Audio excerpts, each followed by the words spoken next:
하나님께서 우리에게 주시는 메시지를 마가복음과 마태복음을 토대로 또 여러 말씀들을 토대로 증거하고 또 말씀을 통하여서 여러분 큰 은혜 받는 시간 되시기를 축복합니다.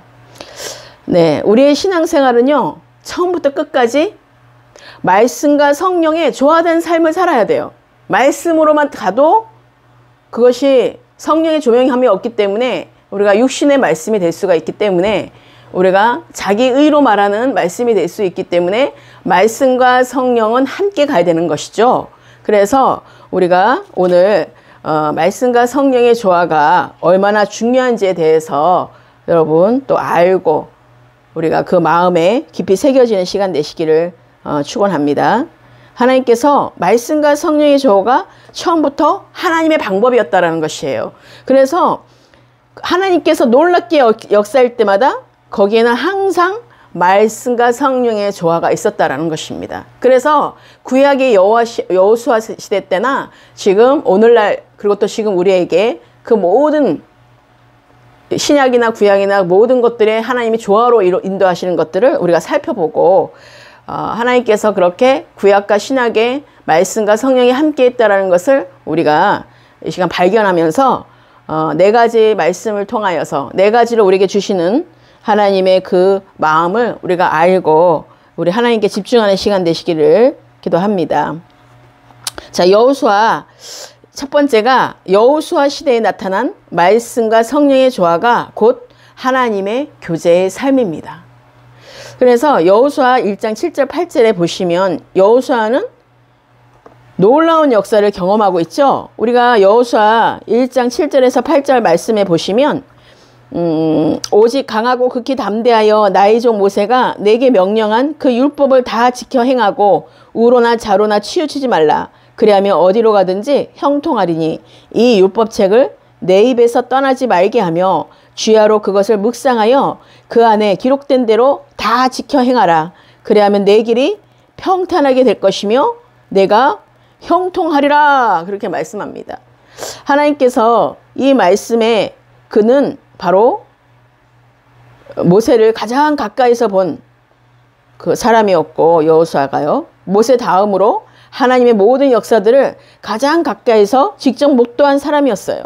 우리 현장에서 그런 어떤 기적을 보고 정말 우리가 그런 것을 체험한다면 여러분이 가만히 있겠습니까? 가만히 있을 수 없겠죠. 정말로 우리가 그런 실제적으로 본다면 우리가 전할 수밖에 없죠. 그런데 하나님은 그러한 여호수아에게 하나님의 말씀의 중요성을 강조하셨다라는 거예요. 강하고 담대하라고 말씀하시면서 내가 주야로 그 율법을 떠나지 말라는 것이에요. 말씀을 떠나지 말라는 것이에요. 하나님은 여호수아에게 하나님의 말씀을 입에서 떠나지 말게 하라고 하셨고 그것을 밤낮으로 묵상하라고 하셨고 그 가운데 기록된 대로 다 지켜 행하라고 말씀하고 있는 거죠.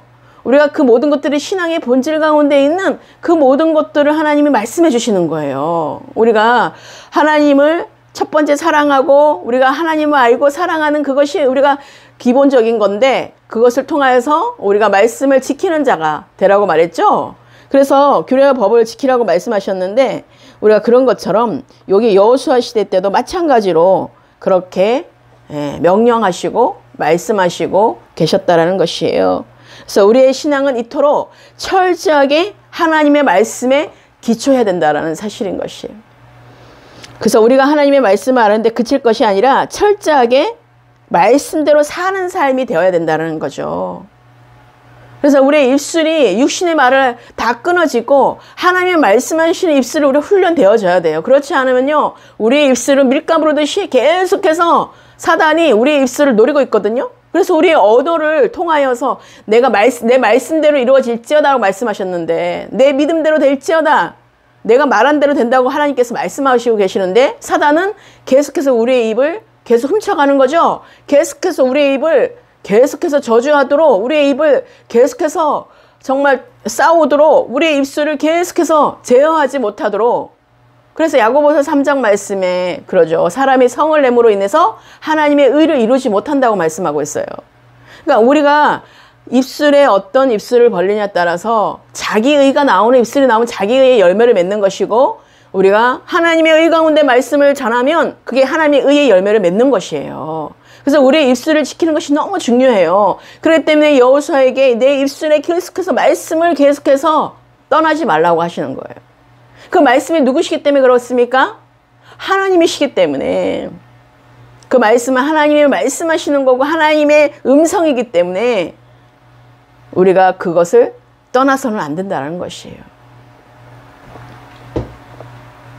그래서 우리가 하나님의 말씀을 아는 것으로 그치는 것이 아니라 말씀의 실제 가운데 적용을 해야 된다는 것이죠. 말씀대로 살아가는 것이 포인터인 거예요. 우리는 그것이 하나님의 중심된 삶인 것이에요. 누구나 책은 읽고요. 성경책은요. 몇 독했다고 읽지만 삶의 실제가 되는 것이 쉽지가 않습니다. 왜요? 훈련을 해야 되는 거기 때문에.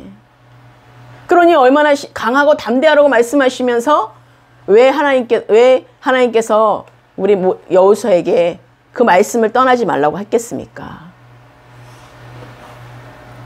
그래서 하나님은 말씀에 기록된 대로 하나님은 좌로나 우로나 치우치지 말고 그 율법을 다 지켜 행하라고 말씀하셨어요. 그것이 결국은 내 길을 평탄하게 하고 형통하게 한다는 사실이에요. 그게 바로 복 있는 자의 삶인 것이에요. 복 있는 시편 1편에도 악인의 길을 복 있는 자는 하면서 악인의 길을 따르지 않고 죄인의 길에 서지 않고 오만한 자의 자리에 앉지 않는 것이라고 말씀하고 있는 것이에요. 그리고 주야로 묵상하라고 다윗에게도 말하고 있는 것입니다. 주야로 묵상하는 자가 복이 있는 자라고 말씀하고 있는 거예요. 그래서 우리가 말씀을 떠나서는 우리는 하나님을 벗어날 수밖에 없기 때문에 그러면 어떻게 돼요? 죄 가운데 있을 수밖에 없죠. 그러니 사탄에게 우리가 뺏기게 되는 것이죠. 사탄은 호시탐탐 우리를 계속해서 우는 사자와 같이 삼킬 자를 두루 찾고 있다고 말하고 있잖아요. 그들은 조금만 우리가 실수하기를 원하고 있고 조금만 우리가 벗어나기를 원하고 계속해서 보고 있는 거예요. 그 매의 눈이라고 하죠. 계속해서 우리의 그 모든 거를 하나님께서도 우리를 감찰하시고 계시지만 이 사탄도 틈을 보고 있는 거예요. 우리에게. 그래서 틈을 주지 말라는 것이죠. 그래서 늘 깨어 있으라고 하나님은 말씀하고 있는 것이에요. 우리 가운데. 그래서 우리의 연약함을 너무나 잘 알기 때문에 주님께서 말씀하시고 계시하시고 인도하시고 그래서 우리가 말씀을 자꾸 듣기 싫어지고 말씀을 멀리하게 되면 그것은 내가 지금 육신으로 있다라는 거예요. 점점점 하나님 것을 가지고 하나님의 말씀을 멀어지고 하나님이 뭔가 계속해서 말씀하시고자 하는 여러 가지 있잖아요. 기도도 멀어지게 되고 찬양도 멀어지게 되고 말씀도 멀어지게 되고 이 모든 것들이 누가 그 중심에 있는 것이에요? 그 배후에 누가 있는 거예요? 사탄이 지금 계속해서 나를 지금 혼미케 하고 있는 것이에요. 가지 못하도록 막고 있는 거죠. 그런데 우리는 박차고 우리는 승리하신 예수 그리스도의 이름으로 우리가 나와야 되는 것이죠. 그래서 말씀대로 우리가 살아가야 되는 훈련이 너무나 필요한 거예요. 그것이 바로 십자가의 복음 터 위에 세워질 때 그것이 가능하다라는 것이에요. 모든 것이. 우리가 정말 신앙의 본질을 모르고서는요. 하나님을 진정으로 말씀 가운데 우리가 경험하지 않고서는요. 우리가 이론으로 알고서는 삶의 변화가 없습니다. 삶의 실제가 될 수가 없어요. 그래서 우리는 본이 되는 삶을 살 수가 없어요. 그렇기 때문에 더 악한 자가 된다고 그랬죠. 그렇기 때문에 우리는 하나님을 믿는 자로서 이제는 정말 이 여호수아 시대 때 나타난 그 말씀 하나님께서도 그렇게 계시하시고 하나님이 말씀하신 대로 우리의 성령께서 인도하시는 대로 우리가 따르는 삶이 너무나 중요하다라는 것입니다. 그래서 아무리 우리가 강조해도 지나침이 없다라는 것이죠. 반면에 하나님께서 여호수아에게 말씀의 중요성에 대해서 이렇게 강조하셨음에도 불구하고 여호수아의 삶은 단지 말씀에 의한 삶이 아니었어요. 그의 삶과 사역에는요, 말씀과 성령이 온전한 조화를 이루었다라는 것이죠. 그래서 신명기 34장 9절에 보시면 모세가 눈의 아들 여호수아에게 안수하였으므로 그에게 지혜의 영이 충만하니 이스라엘 자손이 여호와께서 모세에게 명령하신 대로 여호수아의 말을 순종하였더라. 그에게 지혜의 영이 임한 것이에요. 그것이 성령의 뜻인 거예요. 성령이란 뜻이에요. 그래서 여기서 지혜의 영은 성령이십니다. 다니엘에게도 지혜와 총명의 영이 함께 하셨다고 그러거든요. 그러니까 모든 것들이 우리가 하나님의 사람들, 하나님의 인도를 받은 자들을 한번 보십시오. 어떻게 받았는지. 그들은 그래서 당대의 의인이라고 표현하고 있잖아요. 그렇기 때문에 그것이 하나님의 사람이기 때문에 다 그런 표현이 있더란 거예요. 그래서 지혜의 영이 임하고 무라기의 영이 임하고 이 영들이 다 성령으로 다 완전하신 정말 7중의 성령들이 다양한 방법으로 그렇게 인도하셨다라는 사실이에요. 그래서 여호수아의 삶은 철저하게 말씀에 기초한 삶이었습니다. 그럼에도 불구하고 그가 가나안 땅을 정복한 것은 성경을 잘 연구해서 그대로 실천한 결과가 아니었습니다. 그 당시 성경인 모세오경에는 어디에도 요단강을 건너는 방법이나 여리고성을 무너뜨리는 방법 등이 나와 있지 않습니다. 그래서 여호수아는 철저하게 민감하게 그 성령께 민감하고 정말 그 영의 그 인도함을 받는 주님께로 인도함을 받는 그 성령에 그 민감하여서 그 인도대로 순종함으로써 가나안 땅을 정복할 수 있었다라는 것이에요. 그때도 그리스도인이 인도함을 받는 하나님의 사람들로 인도함을 받았다라는 것이죠. 그런데 신앙이 타락될수록 하나님의 중심적인 삶의 설교는 부담스러워지는 것입니다. 그래서 하나님 나라는 하나님의 통치가 있기 때문에 하나님의 중심적이라는 거죠. 그래서 우리의 신앙은 우리의 모든 것을 요구한다는 것이에요. 그래서 주권을 주님께 드려야 한다는 거죠. 그래서 우리가 이삭이나 모든 표징이 누구라고 그랬어요? 그리스도라고 그랬죠? 그러니까 늘 성령께서 인도하신다라는 거예요. 그래서 성령으로 시작하여 우리가 그리스도를 마치는 이 온전한, 이제는 그때는 모형이었지만 이제는 실제 가운데 우리가 이루어지는 것들을 언약들이 성취되는 우리가 시간표에 있다라는 것이에요. 그래서 주권을 우리가 온전하게 주님께 드려야 된다는 것이에요. 우리는 하나님의 주권적인 통치 안에 있음을 분명히 아셔야 된다는 것입니다. 자, 두 번째입니다. 자, 예수님의 삶에 나타난 말씀과 성령의 조화입니다. 그래서 예수님의 삶은 특히 우리에게 중요한 거예요. 그렇죠? 왜냐하면 예수님은 우리의 신앙과 사역과 삶을 위한 완벽한 모델이시기 때문에 우리의 멘토시잖아요. 우리의 모델이잖아요. 삶에. 그렇기 때문에 그런데 예수님의 삶과 사역에는 어느 누구의 삶과 사역보다 말씀과 성령의 온전한 조화가 있었다라는 사실인 것이에요.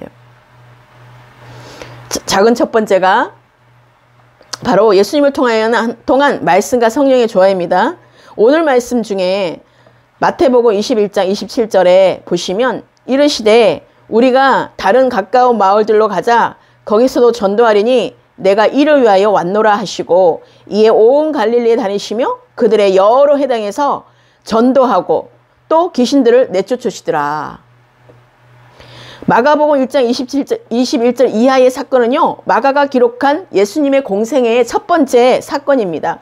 그러나 다른 복음서를 살펴보시면 이것이 예수님 공생애의 첫 번째 사건이 아닌 것을 알 수 있어요. 그런데 마가가 이 사건을 첫 번째로 기록한 것은 예수님의 사역을 이러한 관점에서 보고 있기 때문이에요. 그런데 이 사건에 의하면 많은 사람들이 예수님에게 나타나는 말씀의 건세와 성령의 건세를 보고 놀랐다라는 것이에요.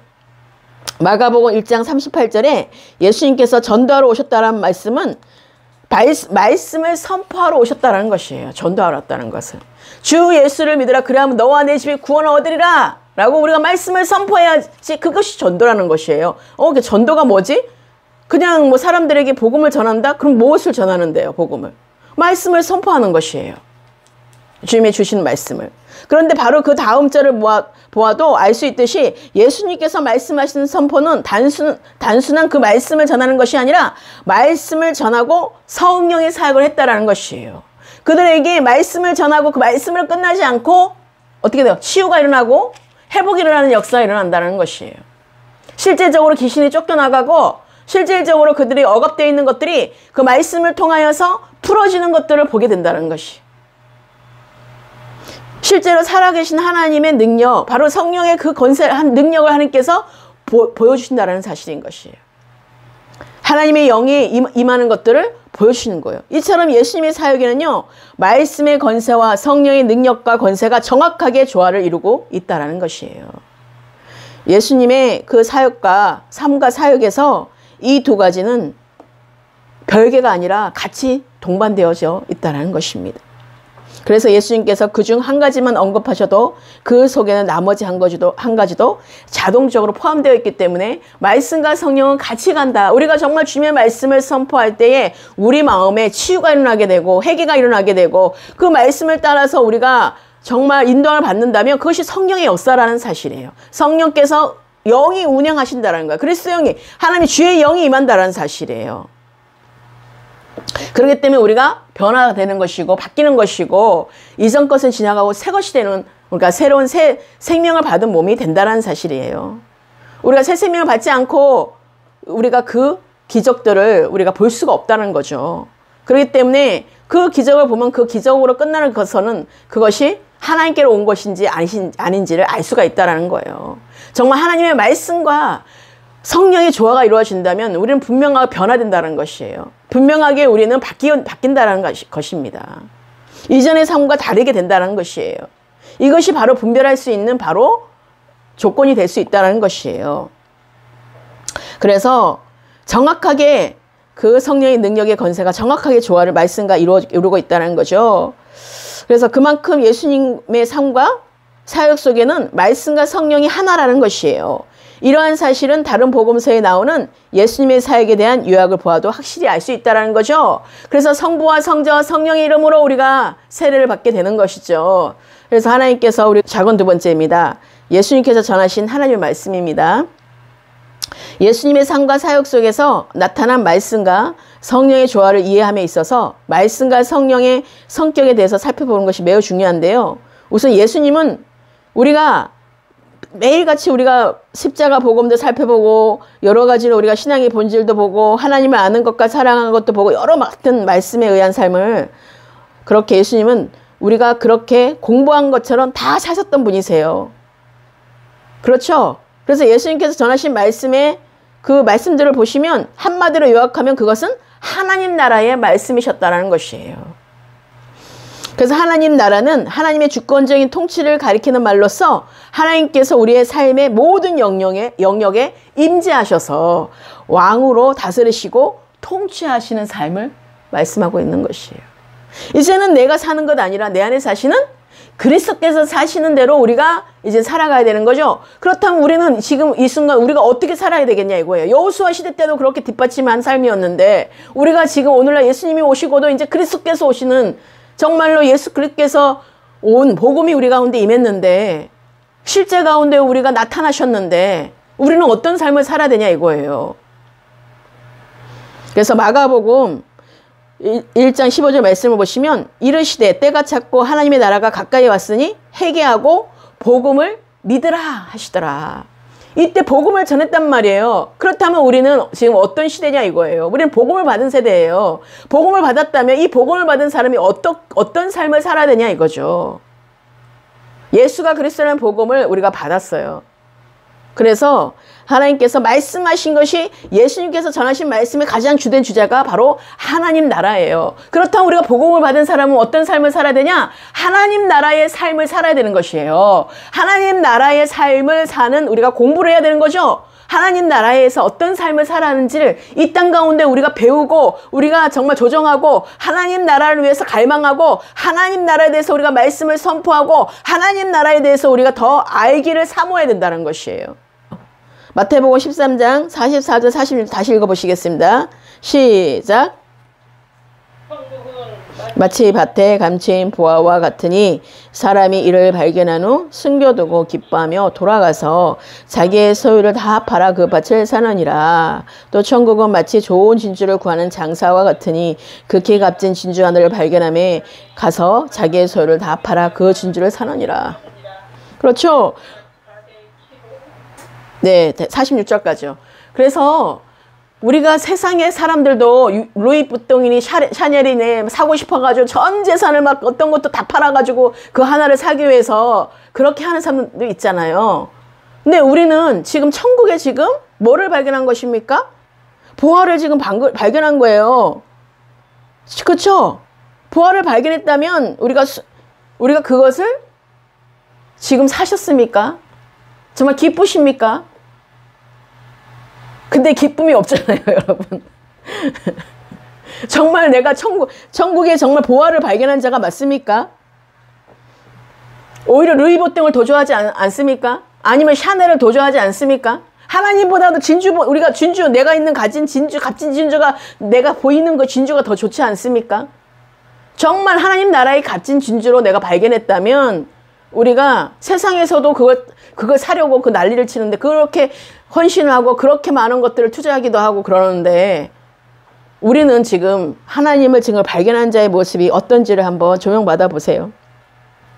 자, 아까 15절 말씀을 보시더라도 예수님은 공생애 뿐 아니라 부활하신 후에도 승천하시기 전까지 집중적으로 하나님 나라를 전한 것을 볼 수가 있어요. 그리고 44절에 예수님은 하나님 나라를 숨겨진 보화의 값진 진주를 비유하고 있습니다. 그리고 그것들을 사는 값은 우리가 가진 모든 것이라는 거예요. 우리가 전부를 들여서 아까 주께 드리네, 내 모든 것을 다 내게 있는 모든 걸 주께 드리네, 그게 바로 그거예요. 오늘 찬양을 하고 보니 오늘 말씀이 다 들어가 있네요. 하나님께서 이게 정확하신 하나님이시라니까. 그래서요. 그래서 이 말씀 우리가 하나님 나라를 값을 주고 산다는 말이 아닙니다. 내가 무슨 살 수가 있어요? 없어요. 살 수는 없어요. 우리는 오직 믿음으로만 하나님 나라에 들어갈 수 있다는 것이에요. 이 말씀은 우리의 믿음에 정말로 어떤 믿음을 우리가 살아야 되는지를 잘 말씀해 주고 있는 것이죠. 이런 마음으로 우리가 값진 진주를 발견한 자의 모습으로 우리가 살아간다면 우리가 지금 염려, 걱정, 근심, 세상 것으로 지금 막 그냥 마음 뺏기고 그럴 수 있겠습니까? 그럴 시간이 어디 있어요? 정말로 우리가 숨은 바를 발견한 여러분이 되시길 축복합니다. 오늘 하나님께서 정말로 극히 값진 진주 하나를 발견해서 가서 자기 소유를 다 팔아서 그 진주를 사는 자가 되시길 축복합니다. 내 전부를 주님께 드릴 수 있는 그 자원으로 하나님께 올려드리는 정말로 우리의 영의 사람이 되기를 축복해요. 정말로 그리스도의 사람이 되기를 축복해요. 우리의 믿음은 단순히 예수님에 관한 몇 가지 사실들을 지식적으로 동의하는 것이 아니에요. 이론적으로 동의하는 것이 아닙니다. 우리의 믿음은 성령의 조명으로 가장 값진 보화와 진주 되시는 예수 그리스도를 발견하고 예수 그리스도를 우리의 모든 것으로 신뢰하는 것을 말하는 거예요. 전부 하나님의 말씀을 모든 것 신뢰하고 믿음으로 아멘하는 것을 말씀하시는 거예요. 다시 말해서 예수님이 우리의 모든 것 되신다라는 것인 거예요. 우리의 모든 것 되신 하나님. 이처럼 예수님은 바로 예수 그리스도는 신앙의 본질, 하나님 중심적인 삶, 하나님의 주권적인 통치를 전하셨다라는 것이에요. 예수님 자체도 이 땅 가운데 그 말씀을 전하셨다라는 것이에요. 실제적으로 오셔서 예수님이 이 공생 기간 동안 그 말씀들을 선포하셨다는 것, 하나님 나라의 말씀들을 선포하셨다는 것입니다. 이러한 부분은 복음서 전체를 보아도 명백하게 알 수가 있는 거죠. 사복음서에 정확하게 예수님이 공생의 기간 동안 하신 일들을 우리가 보게 되는 것입니다. 그래서 우리의 모델이시죠. 그래서 우리가 지금 나를 세우는 것이 내려질 때, 나의 의로 나아가려고 하는 것들, 나 중심을 내려놓을 때 하나님이 환경을 여시고 하나님 때에 움직이신다는 사실을 우리가 명심해야 돼요. 내 육신을 조금이라도 내가 실오라기 하나라도 들고 있다면 그 실오라기 하나 내려질 때까지 아무 일 없습니다. 하나님 나라에 아무 일 없어요. 그것이 내려질 때 하나님의 움직이심을 우리가 하나하나씩 보게 된다는 사실이에요. 하나님의 때에 하나님께서 우리를 인도하신다는 것을 보게 된다는 사실입니다. 작은 세 번째, 자 따라해 보시겠습니다. 예수님의 삶과 사역 속에 나타난 성령입니다. 예수님의 삶과 사역 속에 나타난 성령입니다. 자, 예수님의 삶과 사역 속에서 나타난 성령 사역의 성격을 잘 이해하는 것이 중요합니다. 그래서 예수님의 삶과 사역 속에 나타난 성령의 사역은 두 가지 측면을 가지고 있는데, 먼저 예수님은 성령의 능력으로 사역을 감당하셨다는 거예요. 우리가 성령의 사역을 감당함에 있어서도 이 두 가지의 조화가 필수적이라는 것이에요. 저 또한 마찬가지로 이런 부분들을 계속해서 하나님이 지금 인도하신다는 것이죠. 그래서 작은 첫 번째가 예수님은 성령의 능력으로 사역을 감당하셨다는 거예요. 그래서 사도행전 10장 38절에 하나님이 나사렛 예수에게 성령의 능력을 기름부터 타셨음에 그가 두루 다니시며 선한 일을 행하시고 마귀에게 눌린 모든 사람을 고치셨으니 이는 하나님이 함께 하셨음이라. 모든 눌린 자를 자유케 하고 포로된 자를 자유케 하는 그런 역사, 옥문을 여시는 역사, 억압된 그 모든 그 종의 몽의를 다 풀어주게 하시고 하나님께서 그런 영역들을 예수님께서 이 땅 가운데 보여주셨다는 사실이에요. 따라서 예수님의 삶 속에서 다양한 성령의 은사들이 나타났다는 사실인 거죠. 그래서 또 차근차근 두 번째가 예수님은 성령께 민감해서 사역을 감당하셨다는 것이에요.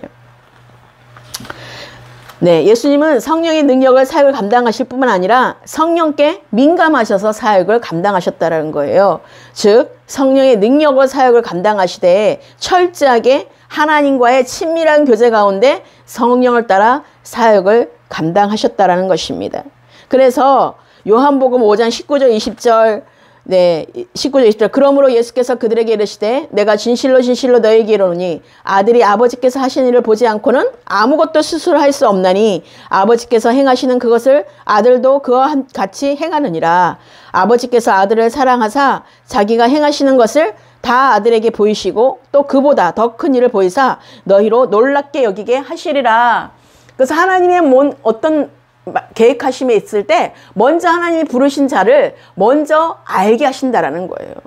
그래서 그것을 계시하시고 그것 따라서 우리가 준비하고 그것을 따라서 하나님이 움직이시면 우리가 따라가는 그런 삶이 바로 우리들의 삶인 것이에요. 저도 하나님의 계획하심을 다 이렇게 공책 노트에다가 다 이렇게 풀어놓으면 하나님이 언젠가는 하시겠죠. 그 모든 것들을 다 선반에 올려놓고 하나님이 하시는 것들의 계획 하나하나를 보게 되면 하나님이 구름기둥 하나 보여주면 하나님이 시작하시는구나. 그러면서 또 하나님이 행하시는 것을 보고 동참하고 또 내가 말씀을 선포해야 되는 것을 말씀 선포하고 또 만나야 될 사람을 만나야 되고 하나님이 가라는 곳에 가야 되고 그냥 멈추라면 멈춰야 되고 가만히 나만 바라보러 가면 나만 바라보는 그런 훈련들이 되어 있어야 된다는 것이에요. 우리가 그것이 성령의 사역이라는 것이죠. 그래서 나는 급한데 하나님 하나도 안 급하세요. 우리는 항상 문제 앞에 보면 내가 급해. 내가 빨리 가야 되고 내가 뭘 해야 될 것 같고 그러면 하나님 그냥 멈추십니다. 아무것도 안 하세요. 너 뭐 시컷 마음대로 해봐라 그러고 그냥 던져버려요. 걔는 내가 고생하는 거죠. 하나님이 허락하지 않은 고생인 거예요. 그거는. 그래서 자기의가 완전히 내려져야 되는 것이에요. 우리가. 자기의를 완전히 내려놓아야지만 우리가 정말 하나님의 중심 가운데 이해하게 되고 하나님의 중심 가운데 그 말씀이 풀어지기 시작한다는 것이죠. 내 관점이 아니라 하나님의 관점이 열어질 때 마음이 평안이 있게 되고 우리가 서두르는 것도 다 잠잠하게 있으니까 어떻게 돼요? 신중하게 되고 하나님께 더 묻게 되고 더 묻고 기다리고 묻고 기다리는 훈련이 되어진다는 거예요. 그래서 누구 어떤 소리도 듣지 않는다라는 거예요. 하나님의 그 마음을 주셨다면 하나님께서 우리 이미 성령을 통해서 마음을 주셨다면 우리가 그것을 잡고 평안한 마음에 어떤 세상이 다 어떻게 된다 할지라도 세상은 마치 나를 다 죽일 것 같아 하더라도 블레셋이 아무리 날 죽일 것 같아도 하나님이 그거 죽이면 뭐 우리는 천국 가는 거죠. 그러니까 그것에 우리가 연연하지 말라는 거죠. 하나님은 반드시 약속하신 말씀들을 성취하시는 하나님이라는 것을 우리가 믿음으로 바라보고 있을 때에 하나님이 하나님 때 이루시는 것들을 우리가 눈으로 보게 된다는 사실이에요. 그 시간이 더딜 수 있고 어떨 때 빠를 수 있고 하나님의 시간표 가운데 우리가 기다리면 되는 것이에요. 그렇기 때문에 우리가 어떤 상황에서도 놀라지 말라 두려워하지 말라고 말씀하시는 거예요. 두려워하지 말라 놀라지 말라 내가 너와 함께 한다고. 얼마나 여호수아를 보세요. 얼마나 많은 일도 놀라고 두려운 일들이 얼마나 많았습니까. 그럴 때마다 여호수아도 주님께 나가고 다 모든 예수님도 겟세마네 동산에 올라가서 정말 주님께 다 묻고 정말 1대1로 주님을 만났잖아요. 다들요. 그래서 거기에서 안식을 누리고 거기에서 평안을 누리고 그 다음 일을 위해서 또 다시 일어나게 되고 다시 따라가게 되고 주님을. 그래서 우리는 그렇게 주님을 따르는 삶을 살아야 된다는 것이에요. 나를 부인하고 자기 십자가를 지고 주님을 따르라고 말씀하셨잖아요. 하나님 나를 따르려거든 뭐라고 그랬어요? 먼저 자기를 부인하고 자기 십자가를 지고 주님을 따르라고 말씀하셨어요. 그렇기 때문에 내 의를 내 육신을 완전히 부인해야 돼요. 그 훈련이에요. 나를 쳐서 계속 주님께 복종해야지만 우리가 이렇게 민감함으로 하나님 말씀하신 것을 듣고 우리가 실행할 수가 있다는 것이에요. 그래서 철저하게 성령의 능력으로 사역을 감당하시되 철저하게 하나님과의 친밀한 교제 가운데 성령을 따라서 사역을 감당하셨다는 거예요. 그래서 늘 사역하고 난데 뭐 어떻게 됐어요? 겟세마네, 그쵸? 항상 구별된 장소에 가서 한적한 곳에 정말 따로 마음을 주님께 1:1 관계 가운데 주님을 만나서 아버지를 만나서 하나님과의 그 친밀한 교제 가운데 있다가 다시 하나님이 인도하시면 그때 나가서 또 하나님의 성령께서 인도하는 대로 사역을 하고 그래 돌아와서는 또 주님께 안식을 취하고 그런 삶을 손수 보여주셨다는 사실이에요. 그래서 요한복음 10장 37절 38절도 있고 요한복음 14장 10절에서 11절도 있어요.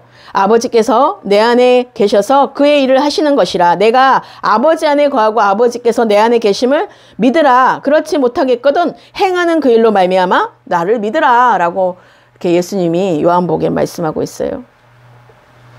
그래서 그리고 세 번째입니다. 사도들의 삶에서 나타난 말씀과 성령의 조화입니다. 그러니까 사도들의 삶과 사역은요, 예수님의 삶과 사역 그대로였어요. 즉 사도들은 그대로겠죠. 예수님에게서 배운 그대로 행하셨다라는 거예요. 그래서 말씀과 성령의 사역의 조화뿐 아니라 말씀과 성령의 그 모든 그 인도하심에 있어서 사도들은 정확하게 예수님과 똑같다라는 거예요. 그래서 이것은 우리에게 있어서도 사도들의 삶과 사역과 똑같아야 함을 의미하고 있다는 것입니다. 그래서 말씀과 성령의 조화가 계속 사도들에 의해서 이루어진 말씀과 성령의 조화가 사도행전, 로마서, 고린도전서, 데살로니가서 쫙 있어요. 나중에 살펴보시고 그리고 또 작은 두 번째가 사도들이 전한 메시지는 예수님이 전한 메시지와 똑같았습니다. 예수님처럼 하나님 나라를 전했어요. 우리는 하나님 나라를 전하는 자예요. 하나님 나라를 선포하고 하나님 나라를 전하는 자들인 것이에요. 우리는 복음을 받은 자로서 우리는 예수가 그리스도의 그 복음이 어디에 있냐? 우리는 새 생명이 어디에 있습니까? 하나님 나라에 있는 것이에요. 우리가 하나님 나라에서 하나님 나라의 왕이신 예수 그리스도로 그때 이어졌고 십자가에 못 박히신 예수 그리스도를 전해졌다는 것입니다. 그 예수님이 바로 우리의 모든 것 되시는 삶을 전했다는 것이죠. 다시 말해서 십자가의 복음을 전하셨다라는 것이에요. 십자가의 복음은 예수님의 그 구속의 사건을 토대로 하나님 나라의 메시지인 것을 선포한 거죠. 그래서 고린도전서 2장 2절에 내가 너희 중에서 예수 그리스도와 그와 십자가에 못 박히신 것 외에는 아무것도 알지 아니하기로 작정하였음이라 라고 사도 바울이 고백하고 있어요. 그렇기 때문에 이것이 얼마나 중요한지 우리가 십자가의 복음이 없는 교회는 없고요. 십자가의 복음 없는 성도는 없어요. 그렇기 때문에 우리가 십자가의 그 그리스도의 복음 안에서 우리가 있을 때에 정말로 우리가 예수가 그리스도라는 그 놀라운 기쁜 소식이 전해지게 되는 것이고 그것을 알게 되어서 그들의 그 모든 억압이 끊어지게 되고 모든 죄악이 끊어지게 되고 죄사슬이 끊어지게 된다는 거예요. 죄사슬이 끊어져서 우리는 생명의 성령의 법으로 사망의 법을 이겼기 때문에 우리는 자유케 되었다는 것이에요. 다시는 그래서 종의 멍에를 매지 않고 우리는 정말 약속의 자녀로서 하나님의 자녀로서 우리가 살아가는 그 법을 바로 하나님 나라의 법을 우리가 실천하고 실행하고 살아가는 자들이 되었다는 것이에요. 분명하게 하나님께서는 우리 가운데 말씀하고 있습니다. 그리고 마지막으로 네 번째, 초대교회에 나타난 성령의 말씀과 조화입니다. 자, 이 땅에서의 그리스도의 몸은 바로 교회입니다.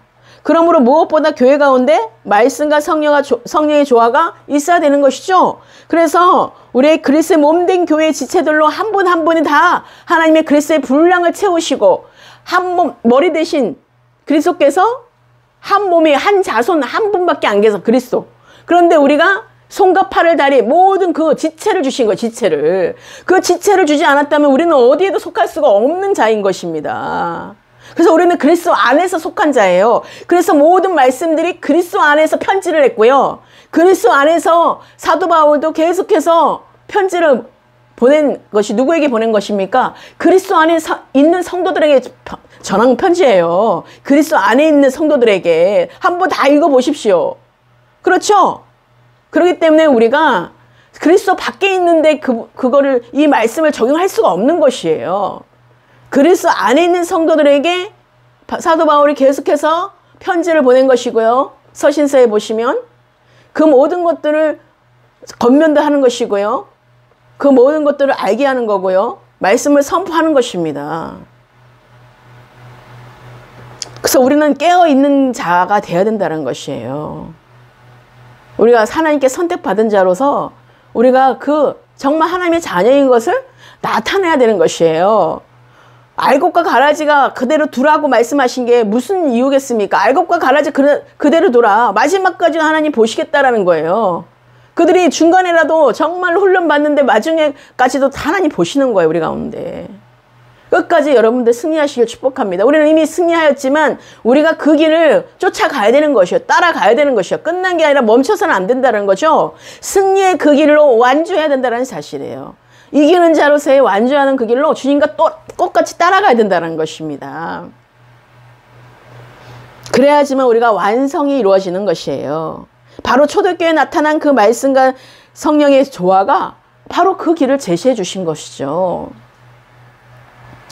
그리고 다른 대부분의 교회들은 사도들이나 예루살렘 교회에서 파송된 사람들에 의해서 세워진 반면에 안디옥 교회는 평신도들의 자발적인 전도에 의해서 세워졌죠. 그래서 또한 그 당시 다른 모든 교회들은 유대인 중심으로 세워진 반면 안디옥 교회는 이방인 중심으로 세워진 교회입니다. 유일한 교회예요. 이방인. 그리고 그런데 하나님은 그 외모적으로 왜소한 교회일지는 모르지만 외모적으로는 그 안디옥 교회를 통해서 그 당시 세계 복음화를 그곳에서 이루셨다라는 것이에요. 그것을 통해서 얼마나 많은 일들을 행했습니까? 안디옥에 예수가 그리스도라는 그리스도인들이 최초로 거기가 된 곳이었죠. 그렇기 때문에 안디옥 교회의 지도자들은 교사들과 선지자들로 구별되었습니다. 그리고 그들은 각각 말씀과 성령을 대변하는 자들이었고 사도행전 13장 1절 4절에 잘 나타나고 있어요. 그들이 하나가 되어서 엎드렸습니다. 그래서 성령께서 바나바와 바울을 따로 세우라고 말씀하셔서 따로 세워진 곳이기도 해요. 그래서 안디옥 교회는요, 성령의 음성을 그 지도자뿐만 아니라 안디옥 교회의 그 모든 성도들은 그 성령의 음성을 분별했고 그 말씀대로 순종했어요. 그래서 단임 목회자를 둘을 완전 파송했잖아요. 그거는 말도 안 되는 거죠. 다른 교회에서는 말도 안 되는 거죠. 담임 목사가 어떻게 파송이 돼요. 그럴 수가 없는 거죠. 근데 안디옥 교회에서는 성령의 음성을 따랐기 때문에 가능했다는 것이에요. 그 말씀대로 순종하는 자가 되는 거죠. 그러자 성경은 교회가 그들을 안수해 보냈음에도 불구하고 그 두 사람이 성령의 보내심을 받았다고 말하고 있어요. 또한 안디옥 교회는 바울과 바나바를 통해서 말씀으로 철저하게 무장된 교회였습니다. 그러니까 우리가 철저하게 무장돼야 되는 것이에요. 그래야지 성령대로 인도하는 대로 차차차차 움직이게 되는 거죠. 그것을 하나님은 사용하시는 것이에요. 아무리 삐까뻔쩍해도 그것에 정통적이고 들어가게 되고 다른 게 들어가게 되면 율법주의가 들어가게 되고 거기에 인본적인 게 들어가고 그게 그 모든 자기의가 들어가는 곳에는 그것을 어떻게 하나님이 그 교회를 사용하시겠습니까? 이처럼 안디옥 교회는 말씀과 성령이 철저하게 조화를 이루고 있다는 것이에요. 그리고 은사가 비로소 덕을 끼쳐야 된다는 거죠. 성령의 은사가 나타나면 정말 덕을 끼쳐야 되는 거, 덕을. 생명에 나타나는 것들을 봐야 되는 것이고요. 거기서 드러나는 거겠죠. 그래서 우리가 아름답게 모든 것들이 세워져야 됩니다. 교회 안에서는요. 그리스도 안에서 모든 지체들이 아름답게 교회에 정말 질서 가운데 세워져야 되는 것이 하나님이 기뻐 받으시는 것이에요. 그래서 성령의 인도하신 대로 말씀과 기도로 또 거기가 계속해서 준비하면서 예수가 그리스도라는 그 복음을 1년 동안 가르침을 받으면서 그렇게 하면서 어떻게 됐습니까? 그렇게 또 따로따로 세워가면서 파송하고 그러면서 그 교회가 정말 성령의 인도하신 대로 하나님이 기뻐 받으시는 안디옥 교회로 계속해서 철저하게 정말 조용받으면서 이루어지는 것들을 보지 않습니까? 교회가 철저하게 하나님의 말씀으로 무장되어야 할 뿐 아니라 성령께 민감하여 그분의 인도에 순종해야 된다는 것이에요. 또한 성령의 능력을 적극적으로 우리가 환영해야 된다는 거죠. 만약 안디옥 교회가 성령께 민감하지 않았다면 그 당시 지도자들 중 가장 중요한 위치를 차지하는 바울과 바나바를 절대로 내보내지 않았을 거라는 것이요. 그리고 그랬더라면 하나님의 뜻은 이루어지지 않았을 거라는 것입니다. 그래서 말씀과 성령의 조화가 다가오는 하나님의 역사를 우리 위한 준비 중 필수적이라는 것들을 잊지 마시고 우리가 하나님께서 세우시기 원하시는 교회가 되기를 예수 그리스도로 축복합니다. 그래서 우리가 우리의 신앙은 처음부터 끝까지 말씀과 성령의 조화라는 것을 잊지 마시고 우리가 개인뿐만 아니라 교회 안에서 반드시 말씀과 성령의 조화가 이루어진다는 것과 우리의 신앙의 모델이신 예수님의 삶 속에 말씀과 성령의 조화가 있다는 것과 사도들과 초대교회의 삶에도 마찬가지였다는 것입니다. 그래서 우리는 사도교인들처럼 되지 말아야 된다는 사실인 것이에요. 자, 여기까지 했고요. 오늘 예수님 삶에 나타난 말씀과 성령의 조화를 통하여서 여러분 우리가 말씀 앞에 떠는 자세로 늘 정말로 우리가 삶의 자세와 태도가 너무 중요하거든요. 그래서 부지런한 자가 되시고 실제 삶을 살아갈 수 있는 정말로 말씀대로 풀어지는 우리 모두가 되시기를 예수 그리스도로 축원합니다. 오늘 말씀대로 여러분 가운데 적용하는 삶을 사시기를 축복합니다. 기도하시겠습니다.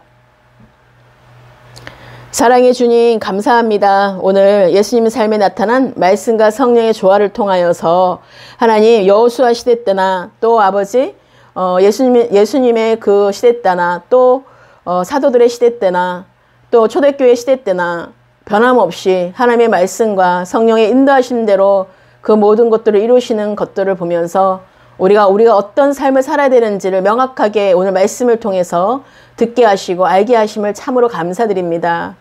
우리가 주님의 전적인 하나님의 은혜 가운데 우리가 있음에 고백하고 하나님 아버지께 전적으로 정말 전부를 다 드릴 수 있는 자가 되게 해 주시옵소서. 우리가 전존재로 하나님을 사랑하는 자가 되게 하여 주시옵소서. 우리가 어떤 것도 실오라기 하나라도 다 아버지 벗어던지고 정말 하나님께 온전하게 올려드릴 수 있는 것이 무엇인지를 분명히 알고 나는 죽고 내 안에 사시는 그리스도로 나타나는 진짜 성도가 되게 하시고 진짜 그리스도인이 되게 하셔서 마지막 때에 하나님이 내 믿음을 보겠느냐고 말씀하심이 아버지 하나님 제가 그 믿음이 있습니다라고 아버지 고백으로 바뀔 수 있는 하나님께 칭찬을 받는 우리 제주 포은나무교회 모든 성도가 되게 하시고 제가 되게 하시고 그 모든 아버지 열방의 그리스도인들이 되게 하여 주시옵소서. 주님 모든 감사드립니다. 오늘 말씀을 통하여서 우리가 참 평안을 누리게 하시고 우리의 삶의 실제 가운데 하나님 능력이 나타나는 삶들로 인도되게 하여 주시옵소서. 주님께 모든 영광과 찬송과 존귀를 올려드렸고 주님께서 다 하셨습니다. 오직 하나님만이 영광받아 주시옵소서. 우리의 삶의 실제적으로 역사하시고 앞으로 행하실 일들을 기대합니다. 주님 우리가 십자가 복음터 위에 날마다 승리하며 그리스도의 생명으로 살아가며 아버지 성령으로 시작하여 그리스도로 마치는 마지막 아버지 완성이 이루어지는 그 사역으로 인도되게 하실 주님의 이름을 찬양합니다. 주님의 높고 위대하심을 찬양하고 모든 것 주께 감사드리오며 예수 그리스도의 이름으로 축복하며 기도드렸습니다. 아멘. 우리 하나님께 영광의 박수 올려드립니다.